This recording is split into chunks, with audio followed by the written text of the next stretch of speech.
12 જૂને વિશ્વ બાળ મજૂરી વિરોધી દિવસને આપણે ઉજવીએ છીએ.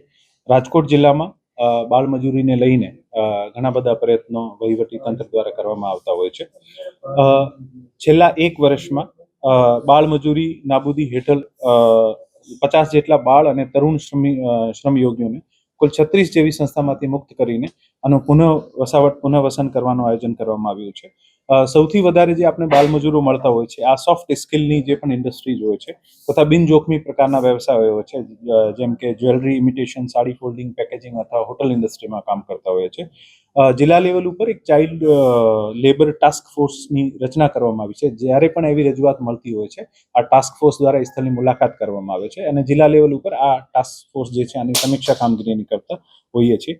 છેલ્લા 3 વર્ષમાં રાજકોટ જિલ્લામાં લગભગ 65 જેવા કોર્ટ કેસ અને 22 જેવી FIR નોંધવામાં આવી છે અને આ તમામ બાળ શ્રમિકોને આપણા એજ્યુકેશન ડિપાર્ટમેન્ટ મારફત આને ફરીથી સ્કૂલમાં એડમિશન અપાવવાની કામગીરી પણ કરવામાં આવતી હોય છે. અહીંયાથી જે પણ બાળ મજૂરો પકડાય છે અને પોતપોતાના રાજ્યના છે, બહારના રાજ્યનો પોતપોતાના રાજ્યમાં મોકલી છે, તો ત્યાંના કલેક્ટર અને ત્યાંના પણ એજ્યુકેશન ઓફિસર સાથે ચર્ચા કરીને આ લોકો ફરીથી સ્કૂલમાં એડમિશન લે આને માટે પણ પ્રયત્ન કરવામાં આવે છે.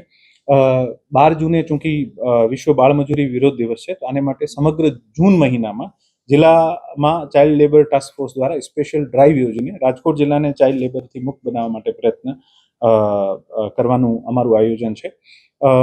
વર્ષ 2025માં બાળ મજૂરી નાબૂદી હેઠળ ટાસ્ક ફોર્સની સર્વશ્રેષ્ઠ કામગીરી બાબતે રાજકોટ જિલ્લામાં શ્રેષ્ઠ જિલ્લાનું એવોર્ડ પણ મળ્યું છે અને હું આપ તમામને મારફત સમસ્ત ગ્રામજનોને, સમસ્ત જિલ્લાના રહેવાસીઓને, ઉદ્યોગપતિઓને અને જે પણ ઇન્ડસ્ટ્રીઝમાં જે આ લોકો રોજગાર આપતા હોય છે અપીલ કરું છું કે આપણે બાળ મજૂરી જે છે આને અટકાવીએ અને એવી જે પણ સંસ્થાઓ એવું કોઈ કરતી હોય તો આની એક હેલ્પલાઇન છે 1098, આમાં સંપર્ક કરીને આની જાણ કરે, જેથી ટાસ્ક ફોર્સ જે છે આ તમામ સંસ્થા ઉપર રેડ કરી શકે અને રેડ કરીને બાળ મજૂરોને આનામાંથી મુક્ત કરાવી શકે. Thank you.